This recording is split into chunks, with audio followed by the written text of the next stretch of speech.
नमस्कार बच्चों, स्वागत है अपने इस YouTube चैनल पर। बच्चों, आज इस वीडियो में हम कक्षा 12 के विद्यार्थियों के लिए ज्योग्राफी यानी भूगोल के मोस्ट इम्पॉर्टेंट क्वेश्चन लेकर आए हैं, जो 20 फरवरी को होने वाली परीक्षा में वेरी इम्पोर्टेंस रहेगा। और यूपी बोर्ड की परीक्षा 20 तारीख को ज्योग्राफी का पेपर है दोस्तों, उसके लिए हम वीडियो ये बनाए हैं, मोस्ट इम्पॉर्टेंट क्वेश्चन लेकर आए हैं। तो चलिए देखते हैं क्वेश्चन। और बच्चों, यह NCERT रहेगा और सभी बोर्ड के स्टूडेंट्स के लिए मोस्ट इम्पॉर्टेंट है, ठीक है। ऐसा नहीं एक बोर्ड के लिए, सभी बोर्ड के लिए है। तो कक्षा 12 भूगोल के महत्वपूर्ण प्रश्न, ठीक है। पहला क्वेश्चन बहुविकल्पी से हम लोग स्टार्ट करेंगे। तो चलिए देखते हैं बच्चों। पहला क्वेश्चन बहुविकल्पी है। निम्नलिखित में से किसने नव निश्चयवाद की जो है संकल्पना प्रस्तुत की थी? चार ऑप्शन आपके सामने दिया गया है। E C Semple, Jean Brunhes, Vidal, de la Blache, Griffith Taylor. ये बच्चों जो है रा है। तो यहाँ चार ऑप्शन दिया गया, इसमें क्या सही हो जाएगा? तो यहाँ सही जवाब गा हो जाएगा, ग्रिफिथ टेलर। यानी निम्नलिखित में से किसने नव निश्चयवाद की संकल्पना प्रस्तुत की थी? तो ग्रिफिथ टेलर ने जो है प्रस्तुत की थी। अगला क्वेश्चन है कि मानव भूगोल की निम्न में से कौन सी संकल्पना प्रकृति की सर्वोच्चता में विश्वास करती है? चार ऑप्शन आपको सामने दिए गए बच्चों। तो सही जवाब इसमें क्या हो जाएगा? तो बच्चों यहाँ इसमें सही जवाब हो जाएगा, गा हो जाएगा, नव निश्चयवाद, ठीक है। अगला क्वेश्चन है कि पर्यावरणीय नव निश्चयवाद से क्या आशय है? तो प्राकृतिक मानव की वह अवस्था जब वह प्रकृति की आज्ञा मानता था, तो उसे जो है पर्यावरणीय निश्चयवाद कहा जाता था, ठीक है भाई। यानी पर्यावरणीय निश्चयवाद से क्या सहित प्राकृतिक मानव की वह अवस्था जब वह प्रकृति की आज्ञा मानता था, तो उसे जो है पर्यावरणीय निश्चयवाद कहा जाता था। अगला क्वेश्चन देखेंगे हम लोग। अगला क्वेश्चन बच्चों, जनसंख्या के वितरण को जो है प्रभावित करने वाले 3 कारक कौन से हैं? यानी बच्चों देखो, जनसंख्या के वितरण को प्रभावित करने वाले 3 भौगोलिक कारकों का जो है उल्लेख कीजिए। ये क्वेश्चन होगा है। यानी देख लीजिए क्वेश्चन, जनसंख्या के वितरण को प्रभावित करने वाले 3 भौगोलिक कारकों का उल्लेख कीजिए। ये बच्चों कई बार परीक्षाओं में जो है पूछा जा रहा है, तो आइए इसका उत्तर देखेंगे। देखो, जनसंख्या के वितरण को प्रभावित करने वाले 3 भौगोलिक कारक जो है निम्नलिखित है। निम्नलिखित है नंबर एक बच्चों, जल की उपलब्धता, ठीक है। नंबर 2 जो है भू आकृति, भू माने भूमि की आकृति। नंबर 3 है जो है जलवायु। तो ये जो है जनसंख्या के वितरण को प्रभावित करने वाले 3 भौगोलिक कारक हैं। जनसंख्या प्रवास के प्रकारों का उल्लेख कीजिए। जनसंख्या के जनसंख्या प्रवास के प्रकारों का उल्लेख कीजिए। तो आइए बच्चों इसका उत्तर देखो। जनसंख्या प्रवास के कारकों का उल्लेख निम्न प्रकार है। निम्न प्रकार नंबर एक है बच्चों, अंतर महाद्वीपीय स्थानांतरण, ठीक है।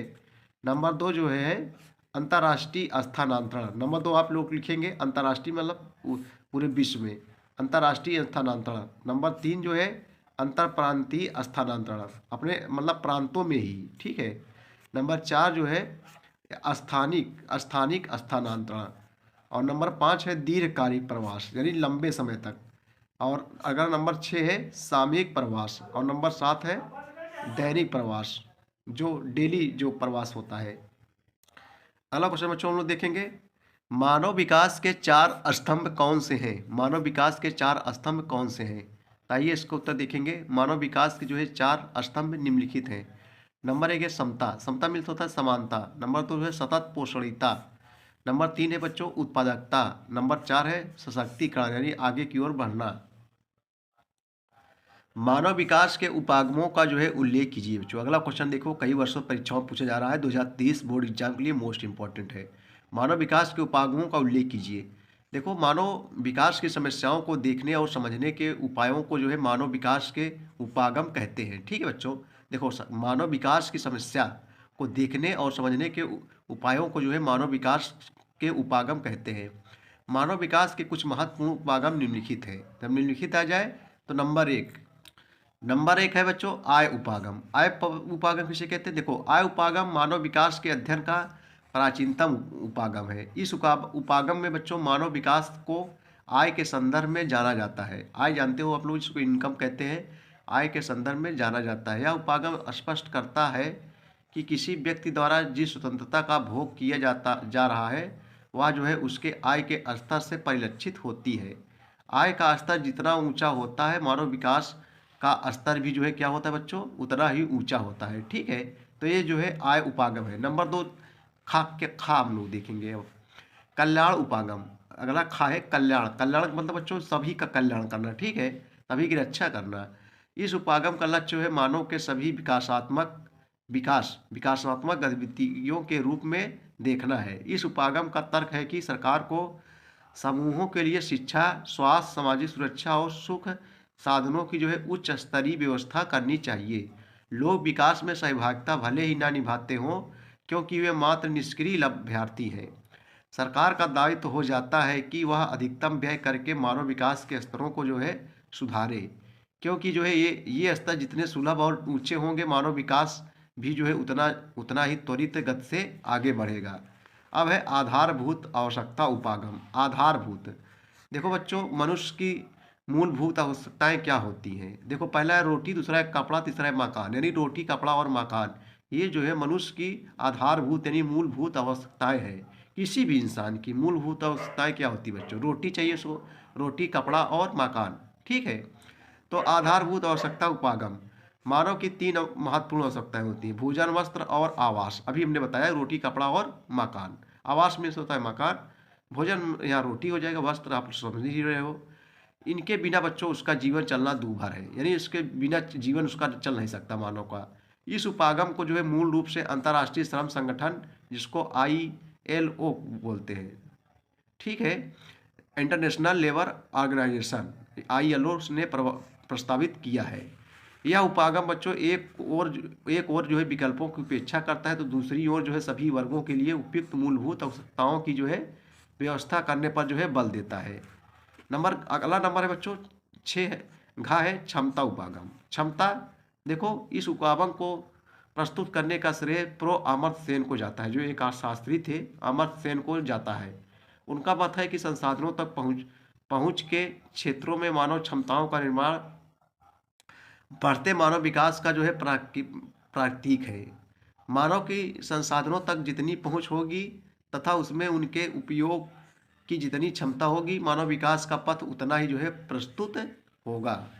ठीक है, अगला क्वेश्चन हम लोग देखेंगे जो है, अगला क्वेश्चन देखेंगे हमारा तो लघुत्तरीय प्रश्न है। देखो बच्चों पहला क्वेश्चन है, भारत की श्रमजीवी जनसंख्या के प्रमुख समारोह का उल्लेख कीजिए। ताइए इसका उत्तर देखते हैं हम लोग। देखो आर्थिक दृष्टि से भारत की श्रमिक जनसंख्या को 3 स्तरों में जो है विभक्त किया गया है।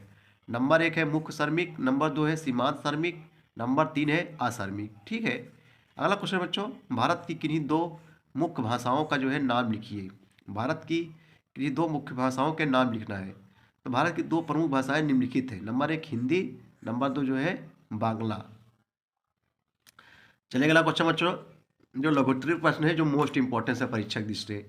देखो लघुत्तरीय क्वेश्चन कई वर्षों परीक्षाओं में पूछा जा रहा है।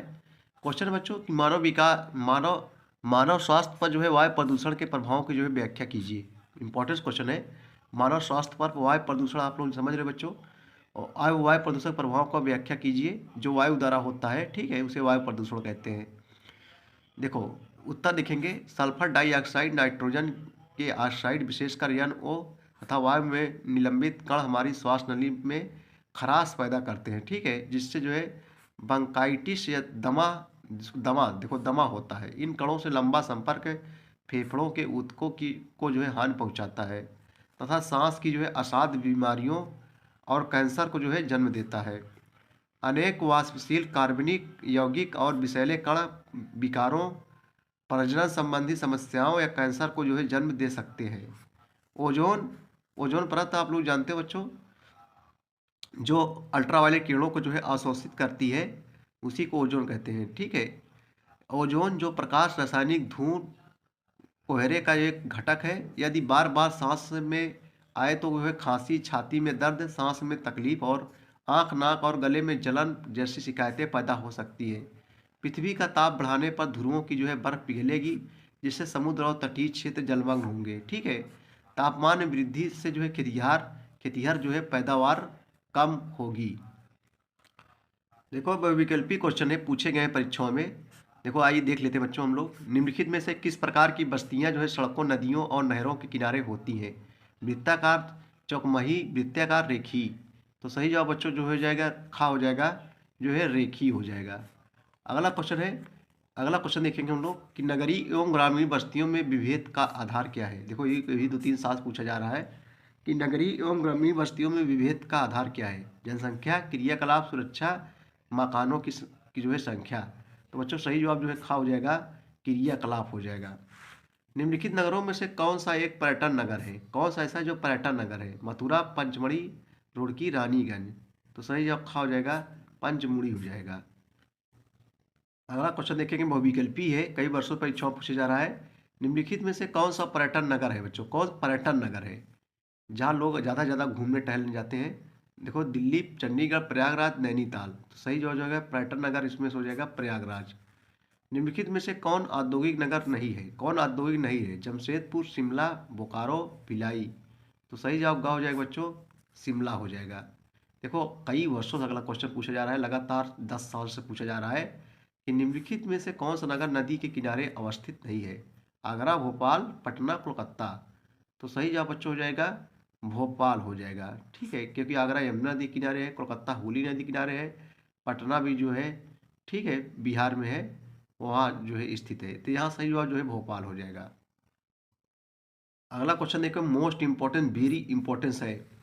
परिकार प्रकारियों के आधार पर बच्चों भारतीय नगरों की जो है प्रमुख प्रकारियों में विभाजित कीजिए। तो आइए क्वेश्चन देखते हैं, लगातार तो कई वर्षों से परीक्षाओं में पूछा जा रहा है। अथवा करके बच्चों देगा शहरी अधिवासों का जो है क्रियात्मक वर्गीकरण प्रस्तुत कीजिए। आइए इसका उत्तर देखेंगे हम लोग। देखो कार्य एवं व्यवसाय की दृष्टि से नगरों को जो है निम्नलिखित वर्गों में रखा जाता है। जब निम्नलिखित जाएगा नंबर 1, यानी बच्चों कह रहा है कार्य एवं व्यवसाय की दृष्टि से नगरों को निम्नलिखित वर्गों में रखा जाता है। नंबर 1 है औद्योगिक नगर, जहाँ उद्योग धंधे वगैरह होते हैं, ठीक है, तमाम मशीनें वगैरह कारखाने लगाए जाते हैं, तो उसे औद्योगिक नगर कहते हैं। नंबर 2 व्यापारिक नगर, जहाँ व्यापार वगैरह ज़्यादा होता है। अगला नंबर है परिवहन नगर, परिवहन मतलब जैसे एक वस्तु दूसरी वस्तु को पहुँचाना मोटर गाड़ियों द्वारा। प्रशासनिक नगर, ठीक है। उसके बाद में है खनिज नगर, खनिज यानी जो खनिज लवा होते हैं, खनिज नगर, जैसे लोहा हो गया, सोना हो गया, चांदी हो गया, ठीक है, कोयला हो गया, खनिज के अंतर्गत आते हैं खनिज नगर। शैक्षणिक नगर, जैसे विश्वविद्यालय वगैरह होते हैं, ठीक है, उसमें।